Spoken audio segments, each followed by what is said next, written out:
Francisco 49ers deep in the heart. Like Joe Montana in the corner, D. Clark. Garrison Hurst, stiff farm going 99. Don't get it twisted, one and all with prime time. John Taylor, Jerry Rice down the sideline. It's the 49er Faithful UK show. So, after a routine and pretty uneventful win over the Green Bay Packers, the Niners are once again through to the NFC Championship game, where they will face, and I can't believe I'm getting to say this, the Detroit Lions for a trip to the Super Bowl in Las Vegas. Now, only part of that statement is true, but it is the most important part. We won and we are through. But I think it is fair to say that a few bums were squeaked along the way, and Drake Greenlaw doing his Weeble impression at the end of the game did not help. Bit of an old school reference there that some of you may not get, but I will explain. We haven't had many rides on the roller coaster this year, but the matchup with the Packers delivered drops, corkscrews and loops. Everything you want from playoff football, especially if you're neutral. I'm Gareth Ellis, and breathing again, it's Lee Gowland. Only just breathing again. Yeah, all right, Gareth. And it's Paul Hope. NFC Championship game, baby. What's up, faithful? Yeah, heart rate's back to normal, gents. Did you manage to not wake up your entire house or street or town? No. No comment. No, I did not manage to wake up the entire household. I mean, you've seen the picture, the video. I realise why it doesn't have sound now. Obviously, because of the way it was recorded on my phone. That's why it didn't have sound. I can't even remember pressing record, if I'm honest. But yeah, I screamed loudly. In fact, when my kids woke up, I'm saying kids, I mean, they're not kids, they're young adults, 19 and 22. So when they woke up, they immediately went straight to the phones to find out what I was cheering about, to find out whether or not it was a touchdown. And my eldest said, yeah, I saw there was like 40 seconds left in the game and that you were winning, so I assumed that was a touchdown that you scored. So I had to explain that one too. And my youngest, who's a Packers fan, he was kind of, because he's a casual fan. Oh, well, that's right. Well, he is now. Paul? Oh, yeah. Domestic bliss fine?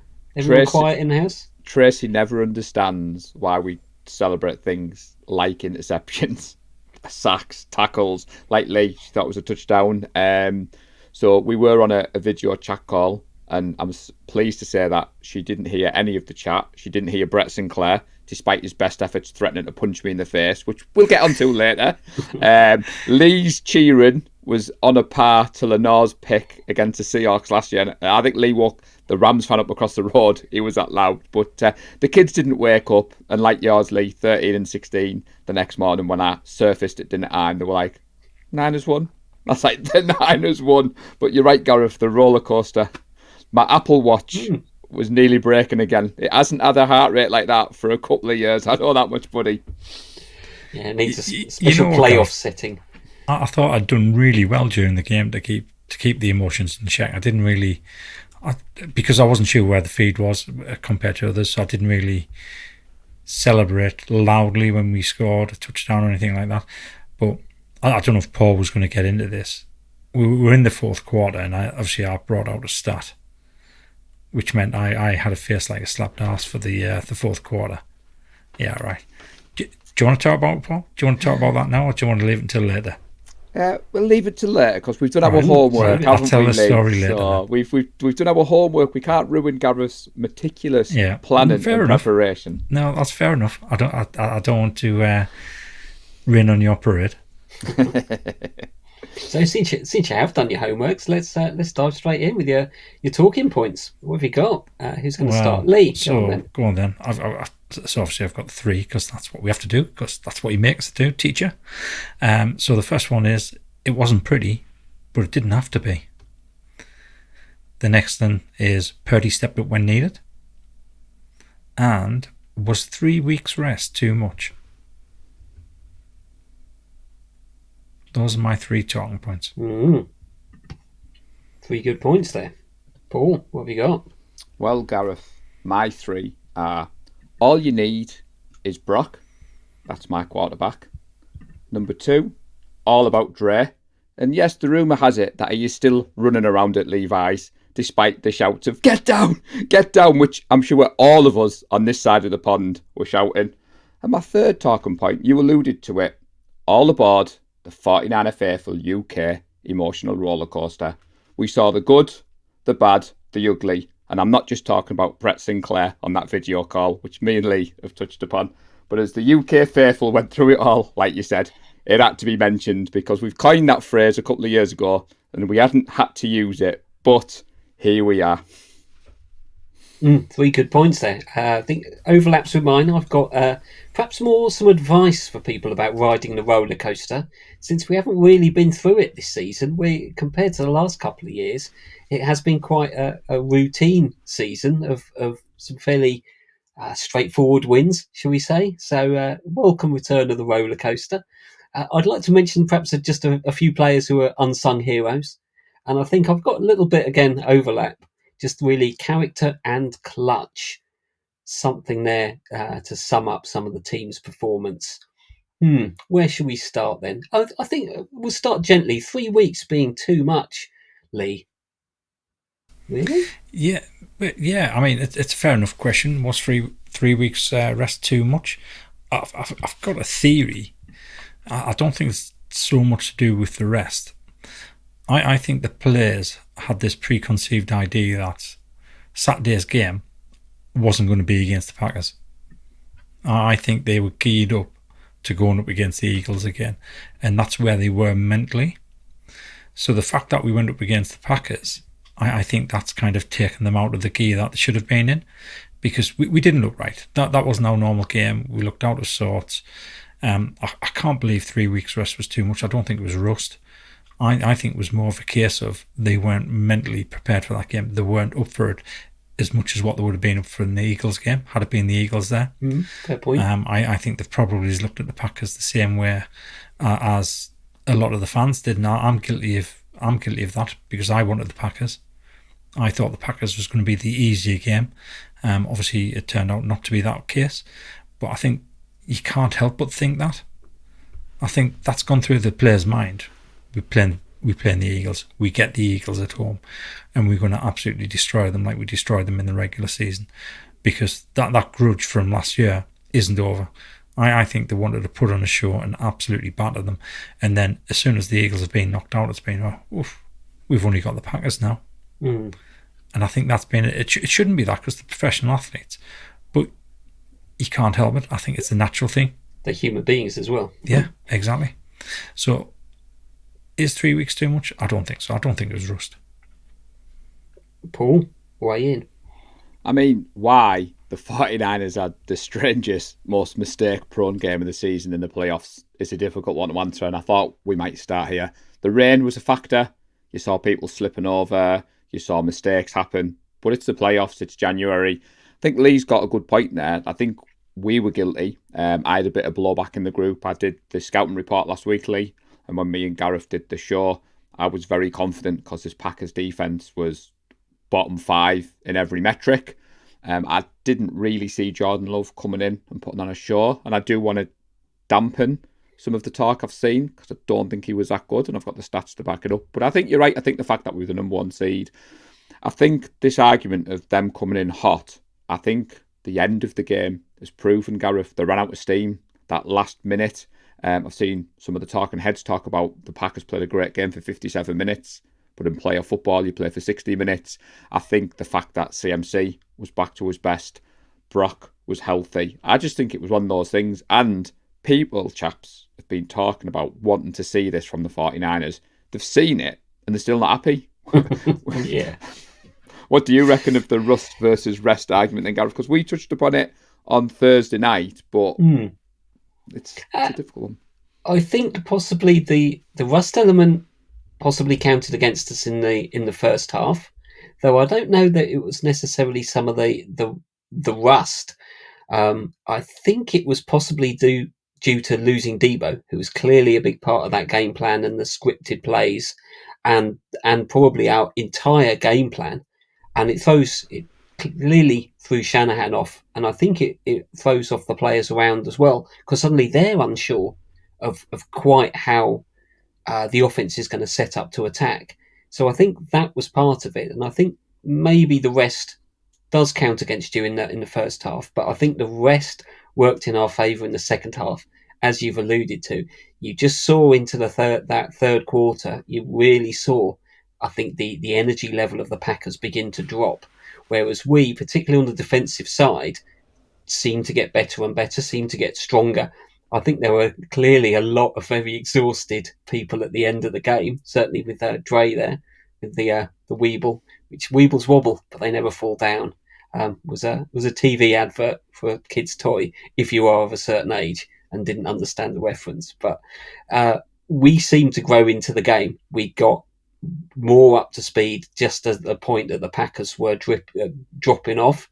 And I think we did well to keep close enough in the game when they were in the ascendancy to make sure that we came through at the end. And that's exactly what happened.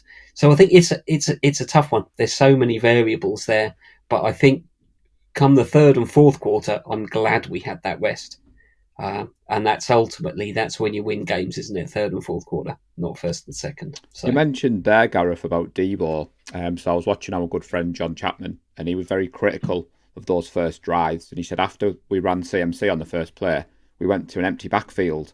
And I was smirking because I was thinking, John, you just need to listen to 49er Faithful UK. We went to an empty backfield because the Packers are the worst in the league at defending that when you've got a running back like CMC in the pass game. And that's what Kyle scripted. But Debo's injury affected that, like you said. And a few people were critical of Steve Wilkes. But before we get into our talking points, the defence, again, bend but not break.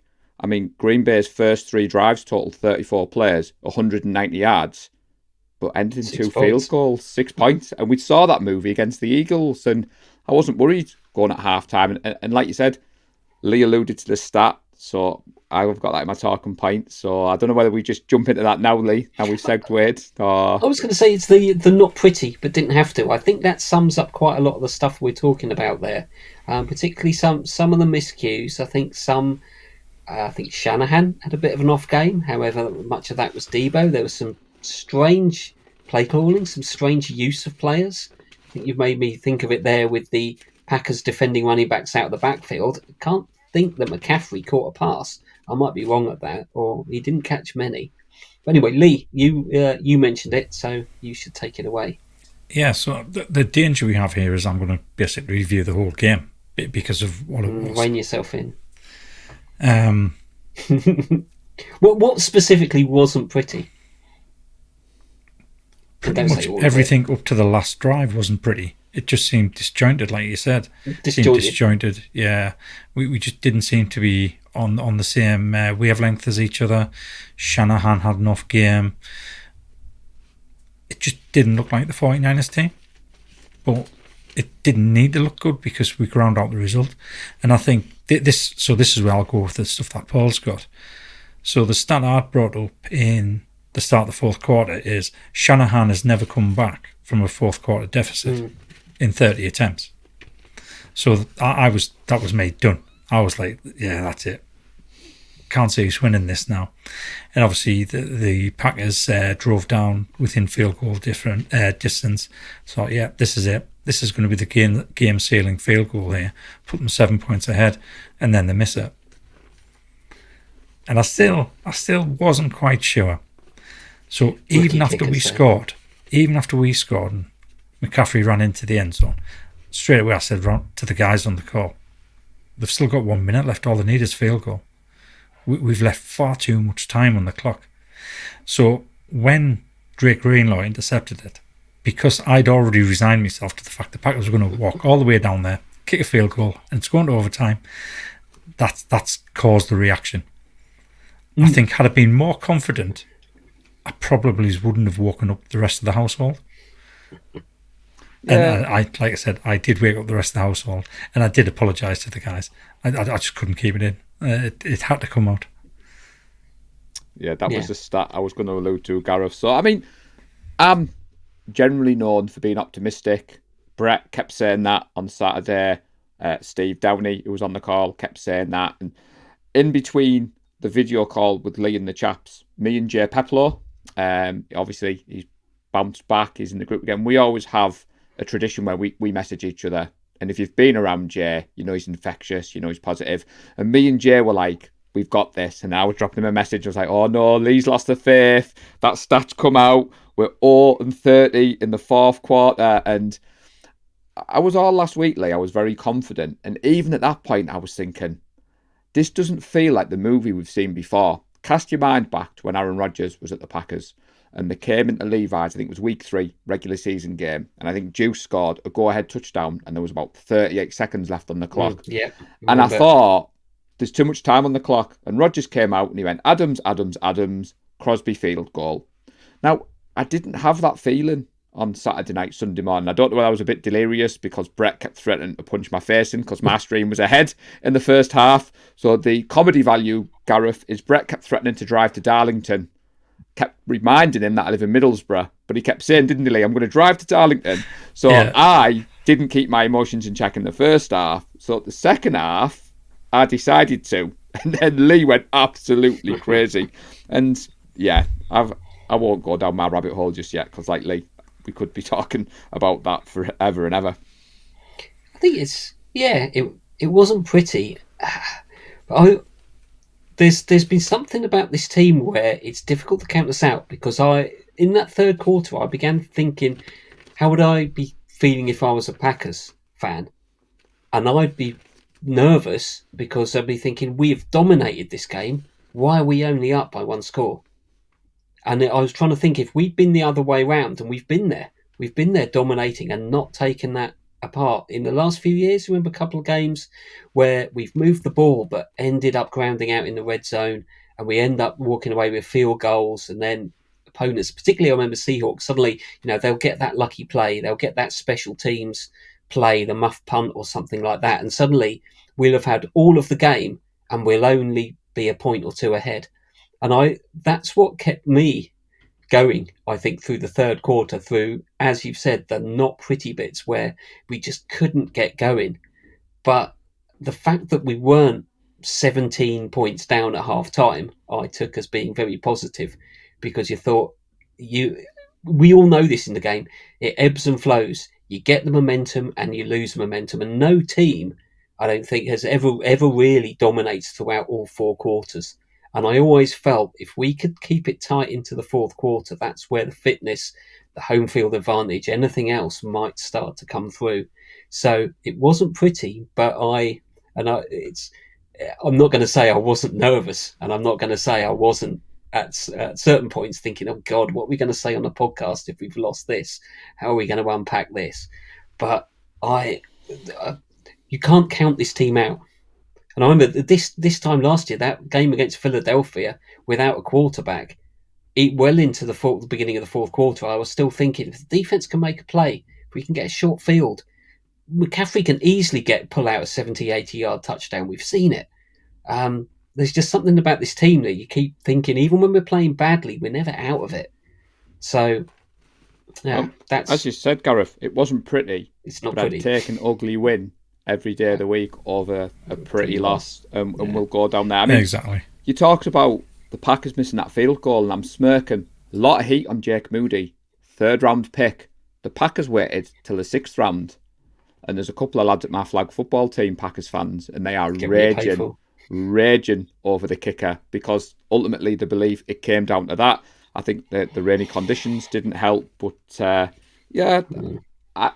kept the faith, and I don't know whether we go down this rabbit hole now about the reactions in the group or whether you want to... I'll let you decide the talking points. Because I just want to tell Gareth that I disagree that we were dominated. I don't think we were dominated. I think the Green Bay Packers played some good football in the first half, but I also think, and I hate going down this avenue, but I also think they had a helping hand from the officials, because I think there was some soft calls. Ambry Thomas in the... I think it was the first quarter. In fact, I think it was the same drive where they were lucky enough that Mooney Ward slipped over. So there was a wide open Romeo Dobbs. Otherwise, he'd been on him like glue. And then I think it was a couple of plays after that. Ambry Thomas basically got defensive pass interference, and he basically brushed past his jersey. It was the softest DPI I have ever seen. So some of the calls were ridiculously soft on us. So that was one of the calls that I'd like to bring up. The other call was the personal foul on Trent Williams when Jonathan Owens threw himself to the ground. Yeah, bit soft. And the official was right next to him, and it was him that started it. Yeah, the flag went against Trent Williams. So it was stuff like that was giving them yardage that they weren't really earning on the ground or through the air. So yes, they did play well.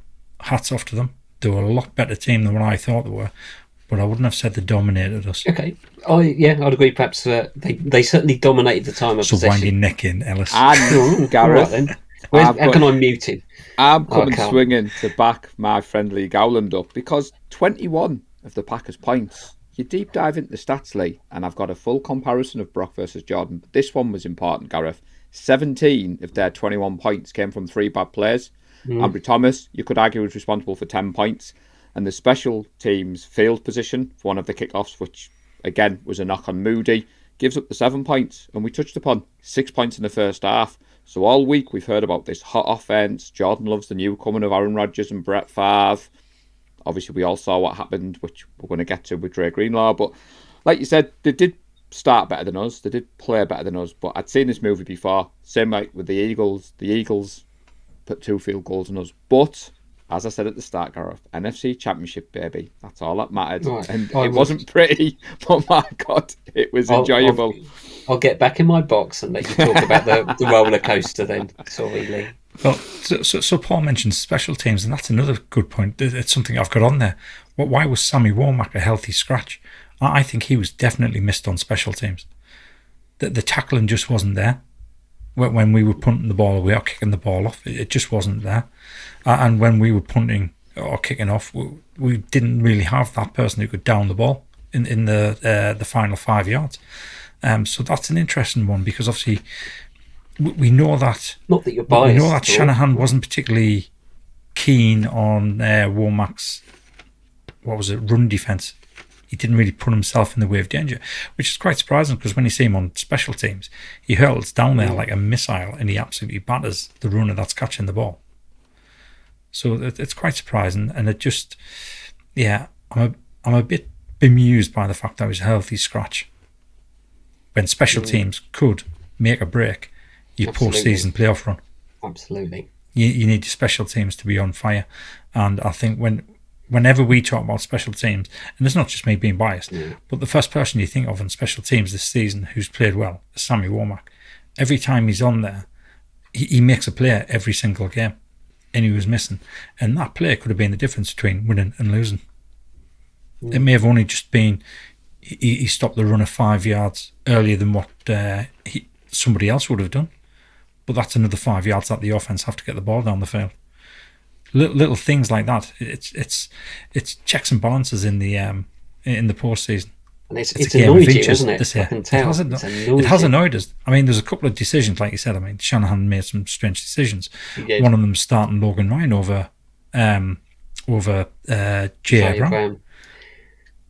You talk about. I thought Logan Ryan had a few plays where he was absolutely garbage. Terrible.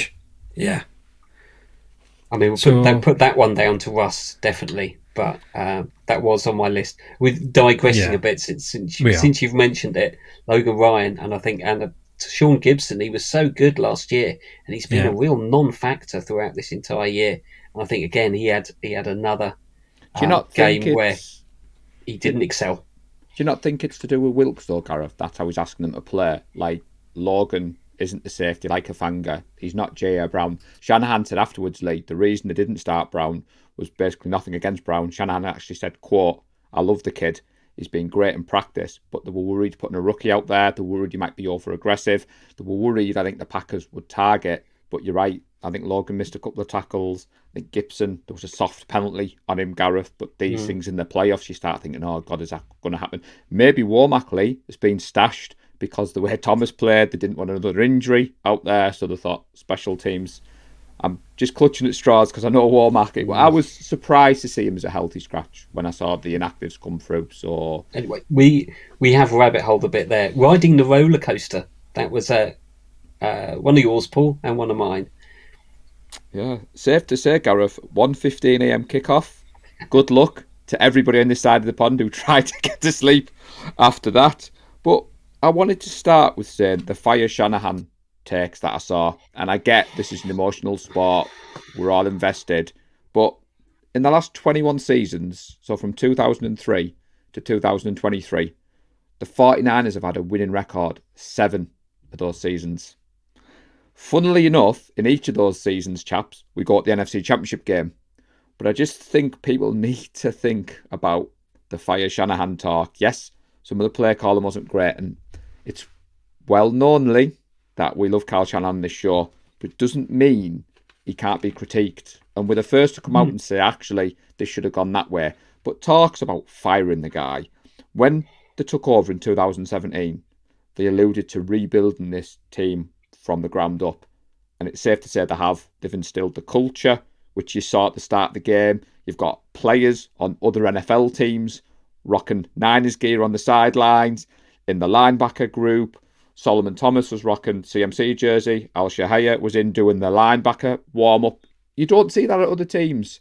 And I just think that when they took over, they said they wanted to be contenders year on, year out.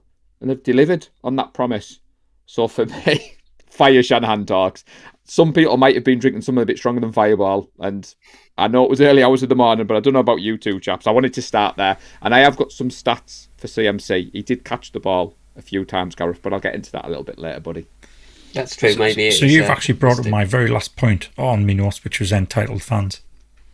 So I just think it's relevant to the roller coaster because... Totally. I mean, I'm not a drinker at the moment, so I'm stone cold sober. I stayed off the Discord chat. I was in the video chat with Lee and some of the others. I was talking to Jake. Who was also stone cold sober. Oh, yeah. And I think our community that we've built is amazing. It's fantastic to see the interaction. Like you've said, Gareth, the emotional roller coaster. It may be some people's first time aboard because let's face it, the last 18 months have been nothing but plain sailing. But there was some outrageous takes, Lee. And you've said it better than me. Entitled fans, for want of a better word. We're being spoiled. We've got the best team in the NFL. Yeah, that's it. That's it. You already know what the argument is coming from that side of the fence, the other side of the fence. They'll be turning around saying, well, you must be happy to lose year in, year out. Well, we know we get the NFC Championship game. Yes, the ultimate goal is the Super Bowl. You're not going to win it every year.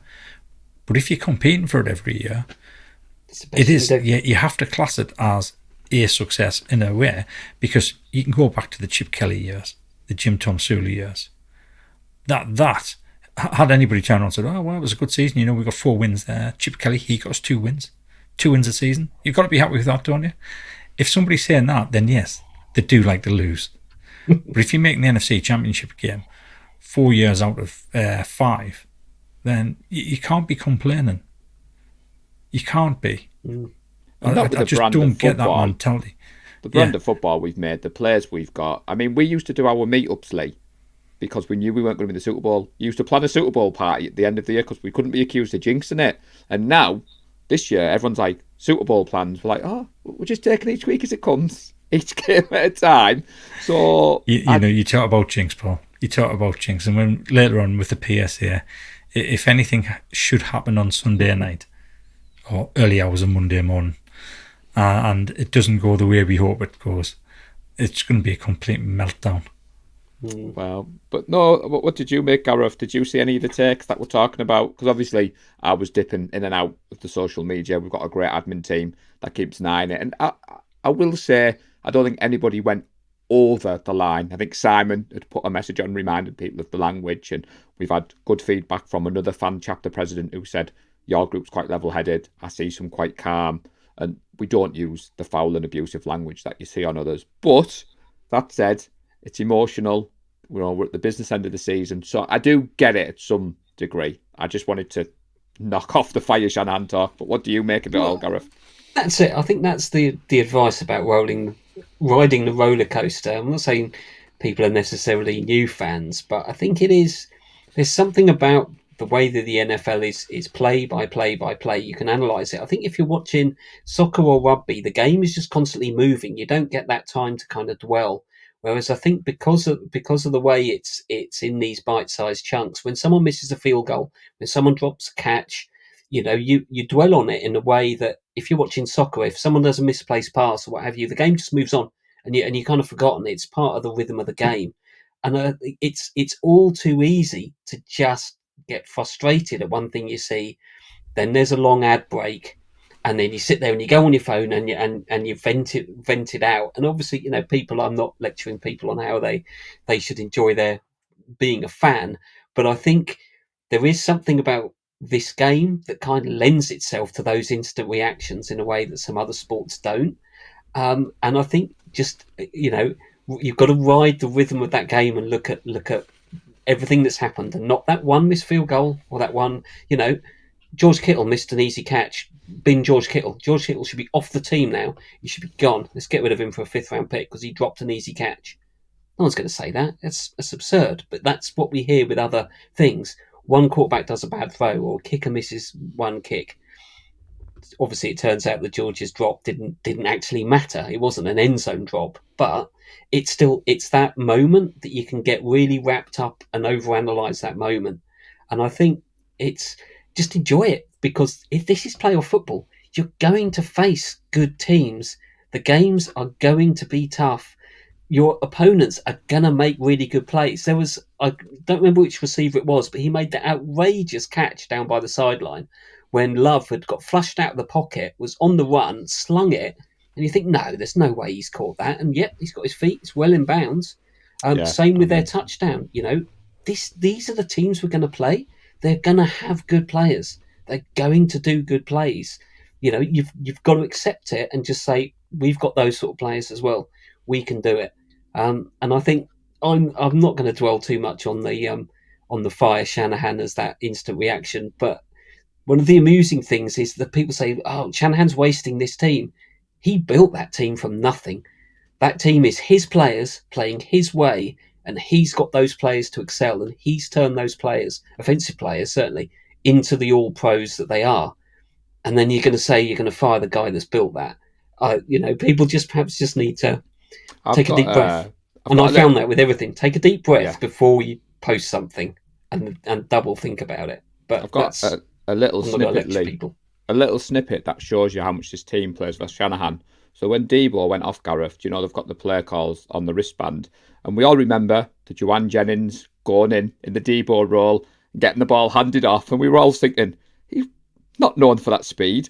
Shanahan's came out and said, that's on me. I didn't change the play calling. So when Brock's said whatever the terminology is, Juwan Jennings has just heard his name, heard the play call, and gone and lined up. Other receivers and other teams would have gone, hang on a minute, that's not what I'm going to do. And it's refreshing to see Shanahan come out and own that, Gareth, where I think a few years ago he might not have done. And I think the growth as a head coach is what he's shown me anyway. So I just wanted to share that tidbit before we moved on. Well, if we're talking about Juwan Jennings while we wait for Gareth to come back on there, two players really stand out. And I don't think either one of them was actually touching the ball. So one of them was where he drove the defender not only off the field, but into a Gatorade table, and he kept on having to go to him. I love what Juwan Jennings brings to the team. He absolutely winds up the opposition, and I think it's great. He's got this way of getting under the skin, which obviously is going to draw flags later on in the game if he keeps on mouthing away at them. And that's good for us because they're losing their cool. It's taking their mind off exactly what they're supposed to be doing. They're no longer concentrating on the game. And I think that's great what he does. And that play you're talking about was on their sideline as well, which made it even better that he pushed him into there. It was on their sideline. I was waiting for the flag.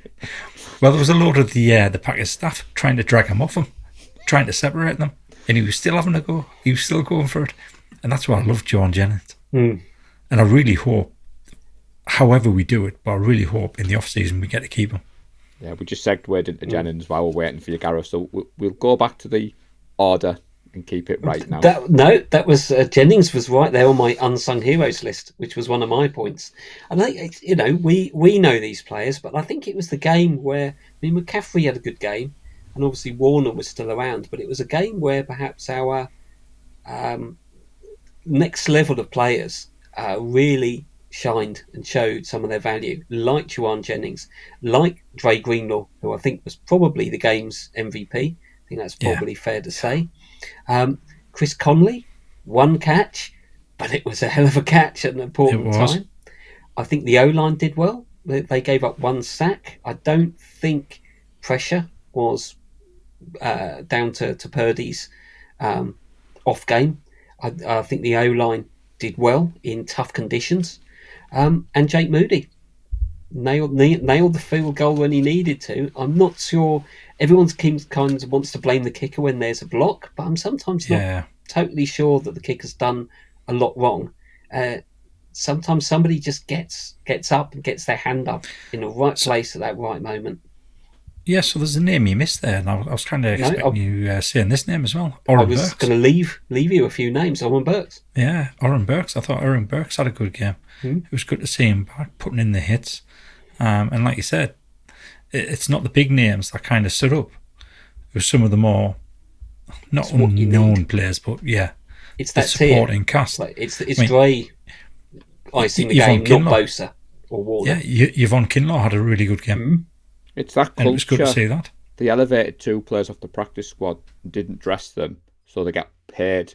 There's been rumours that players on the practice squad have refused to go to other teams because they want to stay around this team. And we're going to get into Brock later, Gareth, but I'm confused. I thought Brock could only play well with weapons, but he was thrown to Ray-Way McLeod. He was thrown to Chris Connolly, like you've said. Hang on, which one is it? He can only play with the superstars, or he can elevate people's games around him. I mean, come on, chaps. Game manager we're talking about here. Well, maybe I can't say that Purdy's the unsung hero, but before any players you'd like to mention before we go on to Purdy talk? I think they were the ones that I had, particularly just to step up. I mean, Jennings, that high-pointed catch, that's as good a catch as you'll see. Fair enough, it's not the one-handed wow toe tapper, but that's as good as a catch as you'll see in the NFL, and he had to make it. Yeah, and the placement of the throw you need was to check absolutely out, on the money. Check out my Twitter account because someone shared a view of that throw, and it's slow motion. Slow motion. And to be honest, Gareth, I titled it "Hang It in the Louvre" because if Nadji was with us, that's the throw Nadji would be talking about. And it looks even better when the defender leaps and it goes over his arm. Yeah. And we'll talk about some of his other throws. The only name I'd mention is Feliciano. I think he's been a bit of an unsung hero all season. You mentioned defensive line.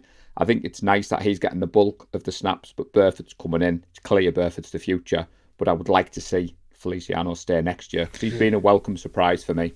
So I like John Feliciano, but I hate to point out that it was him who allowed the sack. Yeah, can't be perfect. Other than that, he had a good game, Yeah. but he was the one responsible for the sack.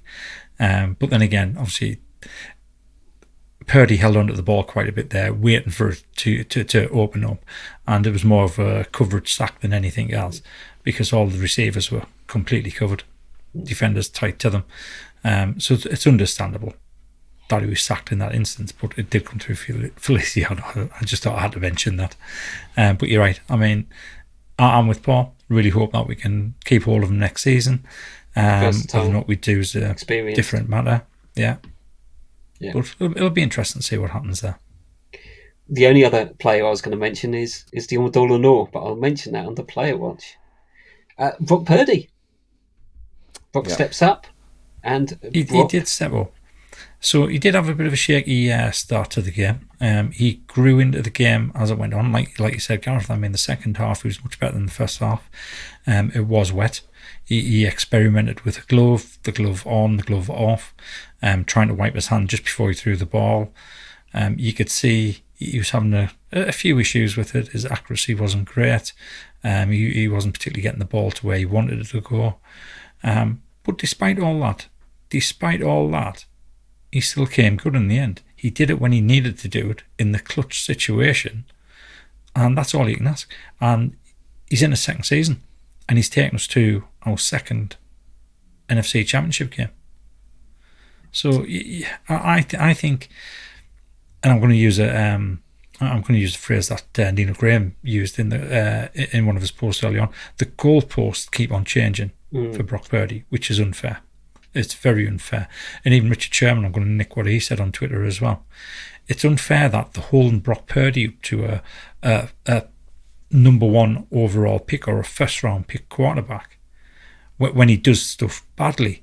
But when he does stuff really good, they don't hold him up to the same elite standards. Yeah, And it's hypocrisy. Well, it's interesting you say that. So I did a pod after hours last week, Gareth, with a good friend of the show, Andy Davies, who's a Dolphins fan, and he had me and Ollie Hope on for a 49ers perspective. And he actually asked me, and I've wrote the quote down, he was talking about Brock Purdy, and he said, as a 49ers fan, are you worried that this game manager is the reason that you don't win games? And in a game like Saturday, Sunday night, it could come down to the better quarterback. And he hasn't proven that he can put the team on his back or he can lead a fourth quarter comeback. Now, prepping for tonight, Lee, my title is All You Need Is Brock. Because our title for the show is All You Need Is Love. And there was a lot of love for the Green Bay Packers first round pick.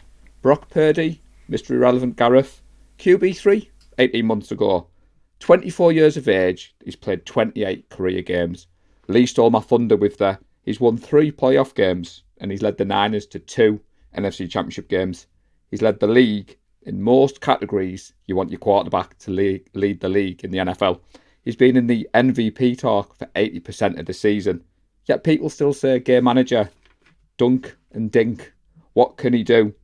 It's well known, the love for Brock on this pod.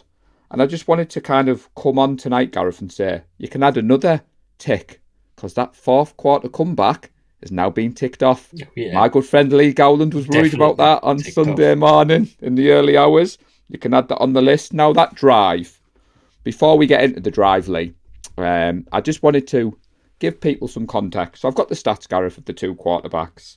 So Jordan Love, the superstar who was wowed the NFL, 21 for 34 on Saturday night, 194 passing yards, 5.7 yards per attempt, 2 passing touchdowns, 2 interceptions that a certain Mr. Hope called for, and we'll get into that in the bold predictions, 0 sacks, and a 72.4 QBR rating.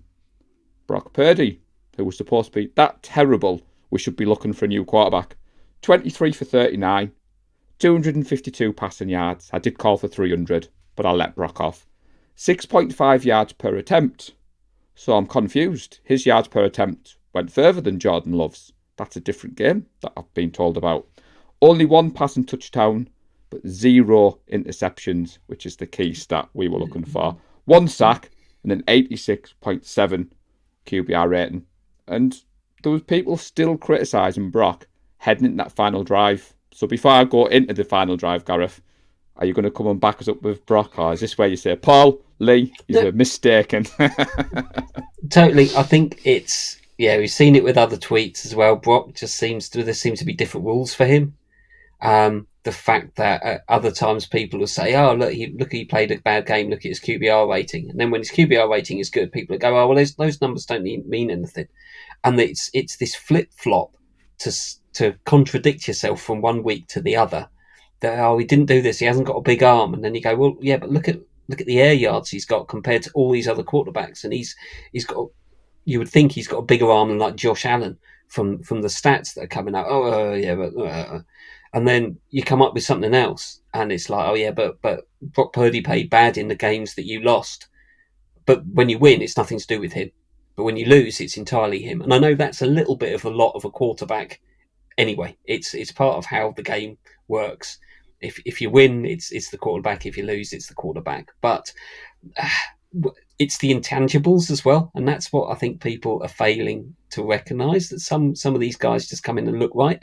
And I think if you want to see it, because technically he's got more games than Jordan Love. Obviously, Jordan Love was the first round pick and has been in the league longer. And we've seen Brock make some high risk throws, but I don't think we've seen a game lost, like iced, as in losing the game at the moment due to a bad Brock Purdy pass. Whereas Jordan Love did, and he came out and said it, and he's admitted, and he stood up to it, and fair play to him, that he lost that game because they were 1st and 10. They had plenty of time. He didn't have to. That wasn't time expiring. He made that poor decision, and he threw that game away. Brock has never done that. I don't think he's ever done that. Fair enough. He played badly against the Ravens, though that was mostly, I think, a bit of luck and tip passes. But you haven't seen it get to that point where it's on that one bad decision. And in fact, he did the opposite. So Well, look at Jordan Lovely. So when they went 21-14 not up, allowed to speak. a lot of people are critical. Well, put my homework in. A lot of people are critical of Brock, but Jordan Love, when it was 21-14, went 6 for 12 for 29 yards and 2 interceptions, and that is a killer in the playoffs. And that's all I wanted to get in. I'm sick of seeing Jordan Love as a superstar, and he's miles ahead of Brock Purdy. You try to be Superman.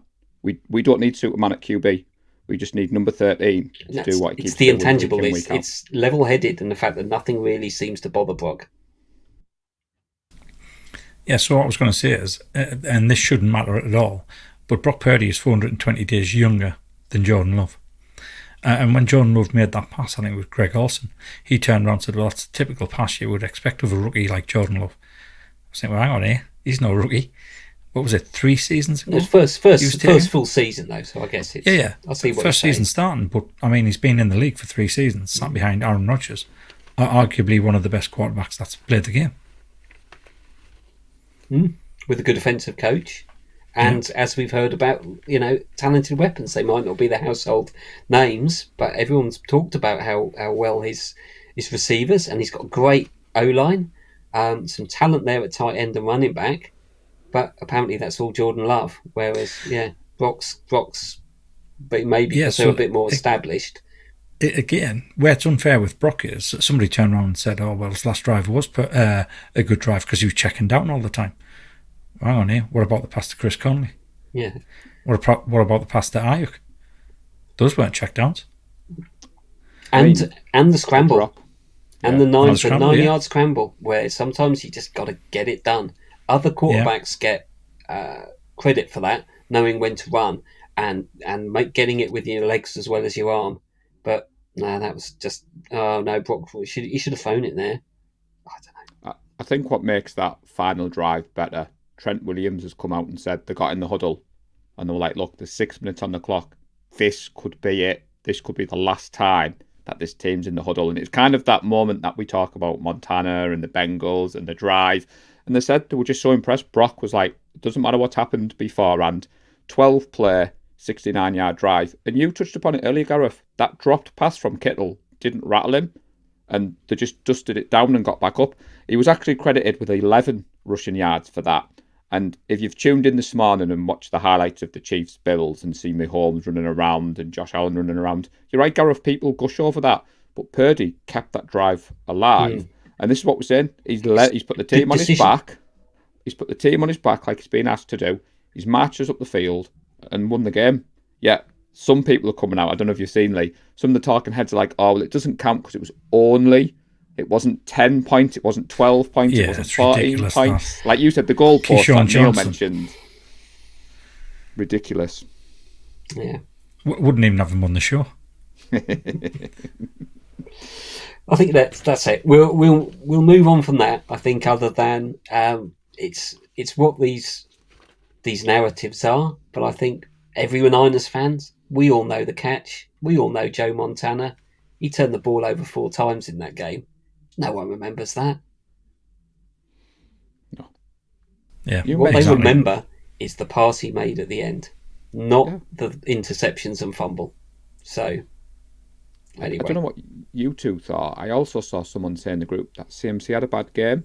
And you mentioned the stats, Gareth. He only had 7 catches, but it was 30 receiving yards. That many catches? I must have. I didn't.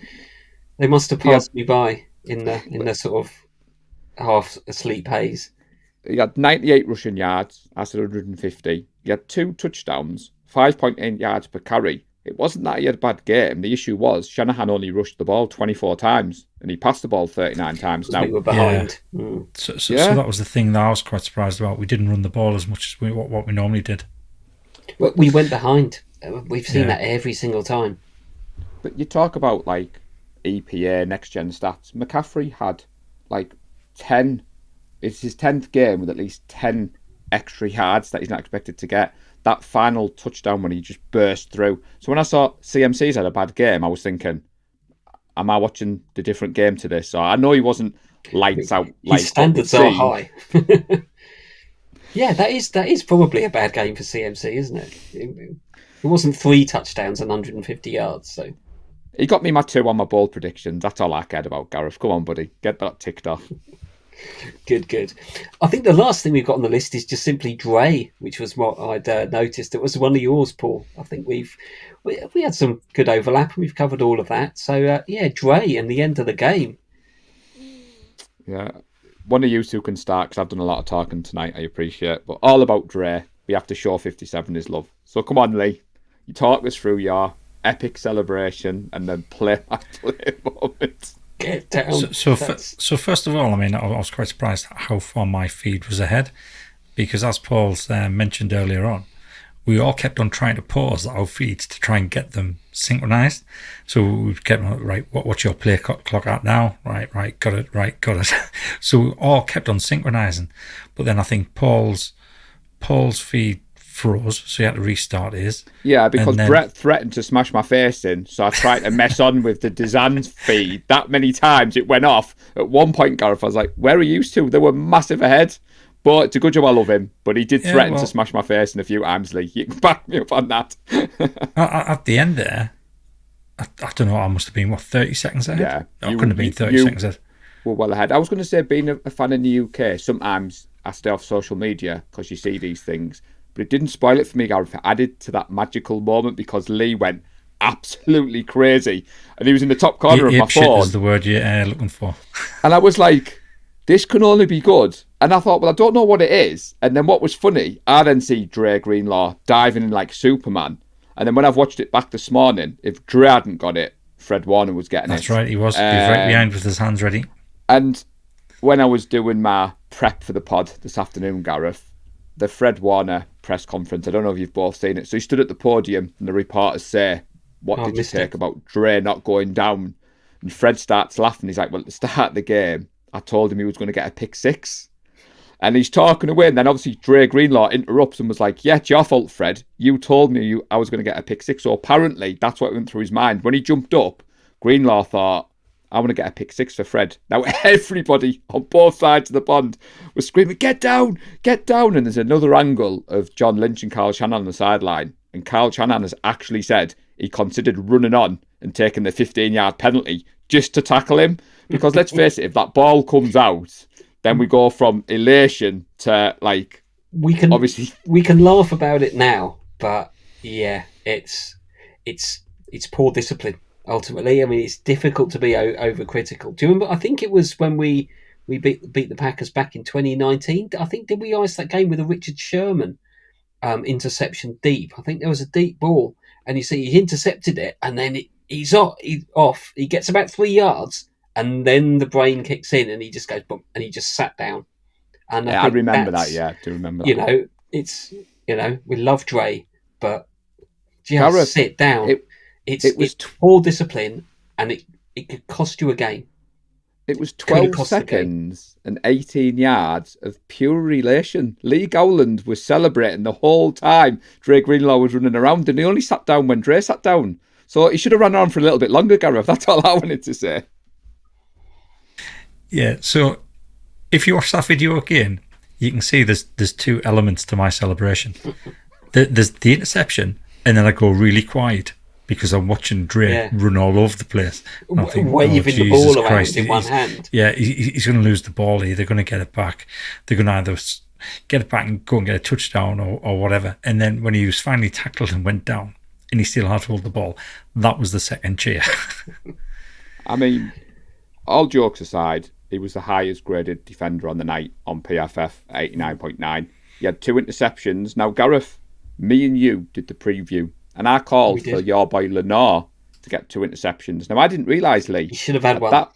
That was quite bold, Gareth, because Dre Greenlaw is the first 49ers defender to get 2 interceptions, bit of history corner here for Gowland, since a certain Eric Davis did it against Troy Aikman in the 1994 NFC Championship game. So Noah, your Dallas Cowboys are the gift that keep giving. I know you listen to the show. So that was quite bold, Gareth, that I called the Niners defender to have 2 interceptions. You did. But he led the 49ers in tackles with 8. And let's face it, he was questionable before the game with an Achilles tendon injury. So God help us when he's fully fit, because maybe if he was fully fit, he'd have got a pick 6.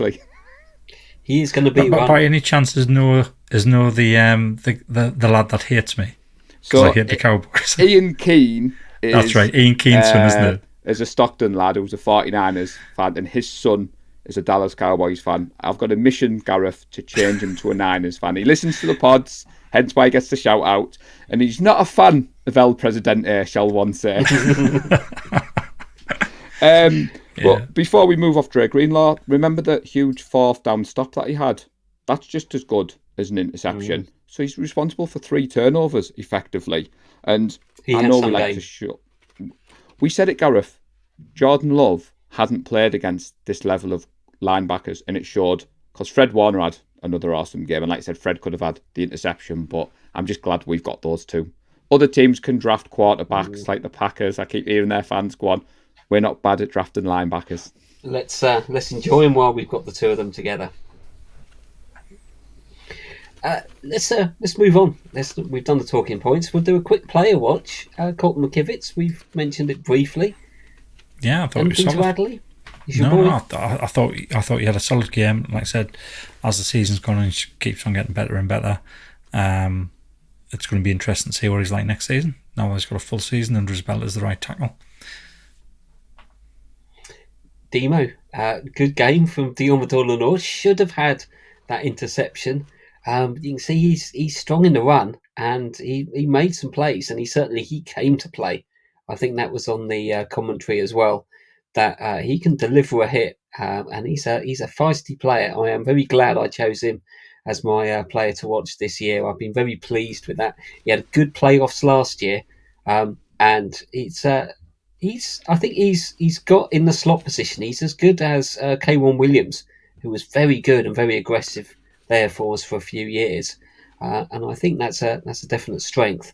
Fortunately, we haven't really talked about it, but obviously one of the other cornerbacks, or perhaps several of the others in the secondary, didn't cover themselves in glory. I do think it was a bit soft on Ambry Thomas, but I think there's a couple where you've got to be better. You've got to be better. He knows it. Let's not dwell on it too much. Have you got anything really more on the game? I think we're hitting the hour mark. I've got a couple of other things to talk about, but Go on, crack on. Let's hear it. oh, it's only we'll obviously go into more depth about the Lions' performance, and certainly perhaps the Lions' performance or the Lions' win against the Bucks. Did you any comments to make on the other divisional games? I was surprised that the Bills lost, but I don't know why I was surprised. The Chiefs looked good. They came good at the right time. I'm not surprised. I said it in the preview shows I did last week. Mahomes is the one I'm scared about. He's got that playoff pedigree. We expected... The whole team has got that playoff pedigree. We expected another shootout. I didn't stay up and watch that one live. I was exhausted after our roller coaster. But I don't mind watching those games back, even knowing the scores. I feel a little bit for Josh Allen. I kind of would have liked to have seen the Ravens, Bills in the AFC Championship game, but I think the Chiefs-Ravens gives some people a battle of one. Two superstar quarterbacks on that side of the... And for us, not trying to look too far ahead, 2 ghosts in the past coming up there, so... The Bills and kickers, it's tough. It is tough. And obviously, we will talk about the Lions game, but yeah, I've got a good friend who's a Lions fan. He's absolutely over the moon. He's in 2 minds whether to join us this weekend. As he texted me this morning, he's waited 31 years for a playoff win and he gets 2 in the same season. Another stat I wanted to finish off because I didn't have a player watch because Ronnie Bell was missing, Gareth. The 49ers lead the NFL in points allowed in the 4th quarter, which is a good stat. And I just wanted to give Steve Wilkes his flowers because, like you said, Ambry Thomas didn't have the greatest of games, but he made the adjustments. And I just think, again, the criticism of Wilkes, he's not D'Amico Ryans, he's not Robert Saleh, but you've got to give him credit because the defence stood up on Saturday night / Sunday morning. And the D-line, a lot of people are whinging about us not getting sacks. We had 6 quarterback hits. We had 22 quarterback pressures. And as John Chapman says, Lee, he converts the turnovers. He's got this chart that he uses. So he says that the equivalent of 3 turnovers is 7.5 sacks. And I wanted to ask you both a twist on the would you rather. Would you rather the 49ers led the NFL as the best turnover rate in the league, or lead in the more sacks? Turnovers. Which one would you prefer? Turnovers. Yeah. Turnovers. It's It's an not even a absolute decision. no-brainer. Yeah. There you go. So that's how I wanted to end that one on. I think they're missing, because I think we're always getting penetration. We're always bothering your opponents, and if you're getting in the backfield, it's very difficult to operate your offense. Even though it doesn't come up as the sacks or even the tackles for loss, it makes the offense job difficult. And when you make it difficult, if you make it difficult for long enough and consistently enough, they will make mistakes. Well, look at that last throw. Jordan Love's thrown that away because he's being chased. The pass rush isn't giving up. And I think they've saw against these young dynamic quarterbacks, Gareth, that the sack isn't the end all and be all. It's about kind of pushing them out of the pocket and keeping that throw. And to be fair, I don't know what Jordan Love was thinking, like you said earlier. The throw across his body, first down, timeout, but rookie mistake. We're not going to complain about that. Yeah. Sad to see the Texans go out with a little bit of a whimper, but I think that was, they've overachieved this season. And it's only really because of D'Amico. I've never had any particular fondness for the Texans. But a good job done by him. And they're going to be a team to watch next year. Yeah, definitely. Yeah, agreed. So, can you say anything about the NFC Championship game watch party, either of you? We can. Do you not want to do the predictions first? Oh, yeah, we've missed the score predictions, haven't we? We got excited, that's why. It was. I've skimmed on my notes. It's getting tight. Oh, hang on. Give me a second. I need to refresh that page. Why? There you go. With the scores. Because it hadn't taken into consideration Najee's score because it wasn't on the board there. So for those people listening, we just had a brief pause there. If you're not watching on YouTube, we have to get the scores right, Gareth, before you go any further.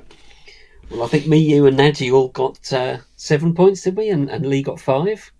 So I have a hatred for Matt LaFleur going for that 2-point conversion because I predicted 20 points for the Packers. So I was fuming when he went for that bloody 2 points. 2 pointers have cost us a lot of points in this game, haven't they? So are you feeling confidently that you're going to come from nowhere and steal it at the end?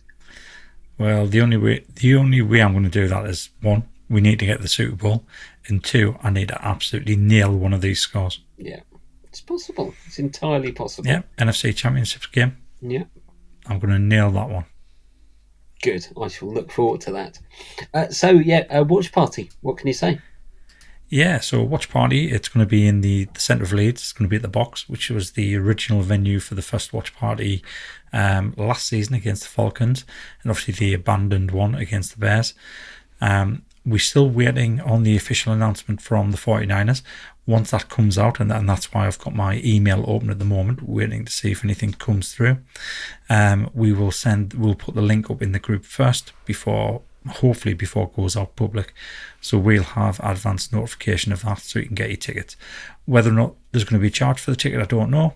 It might be a free ticket. Given the fact that the game doesn't start until 11:30, I think somebody in the group made the point, you're only really going to get the die-hard fans that are going to go out for this, because no casual fan is going to want to go into the centre of Leeds and then have to get back home again to get up for work the next morning. So I think there's a very good chance there'll be free tickets again, but I don't know until I get the details through. Obviously I'm going to look forward to that. Not entirely sure how I'm getting down there at the moment. I am still waiting on a letter dropping through the door from Cambridge Constabulary, and that'll tell me whether or not I can drive my car. So I'll just wait for that one. Until you get the letter, you can drive, can't you? So that's it, yeah. So those people reaching out, keep an eye on the group, keep an eye on the social media. We're not keeping anything secret. We appreciate people reaching out to us. Those people in London, Will Gavin and TalkSport, who are good friends of the group, they're hosting a party. I have put the details in Discord, Twitter and Facebook, but if you are London based and you want to head out to a watch party, I've been reliably informed TalkSport are having their own. And all I wanted to say at this point, Gareth, is a message for Najee. We know why he's away from the show. I just want to say, thinking of you, buddy, love you, and you know where we are. Totally. And we're always here for you. Yeah, well said, Paul. Well said, Matt. Well said. So I think that just about wraps it up. It's been a little bit of a chaotic show, which I think is perfect for a little bit of a chaotic game. So thanks, lads. Thanks for joining me, and thanks No to problem. everyone. Thank you for hosting as normal. You're welcome. It is a pleasure. Thanks to everyone who listens and watches the show. How many neighbours did you wake up on your street with the Dre Greenlaw interception? And who was your MVP? Let us know. Comment when we post the pod. We will be back later in the week to preview a third in a row NFC Championship game against the, I'm going to still say it, Detroit Lions, because I have to say it just to remind me that it's true. And this is what success looks like. 3 NFC Championship games in a row. You've got to be in it to win it. So strap in. It could be another wild one. Enjoy your victory week and go Niners. Go Niners. Bang, bang, Niner gang. We love the San Francisco 49ers deep in the heart. Like Joe Montana in the corner, D. Clark. Gareth and Hurst, stiff farm going 99. Don't get it twisted, one and all with prime time. John Taylor, Jerry Rice down the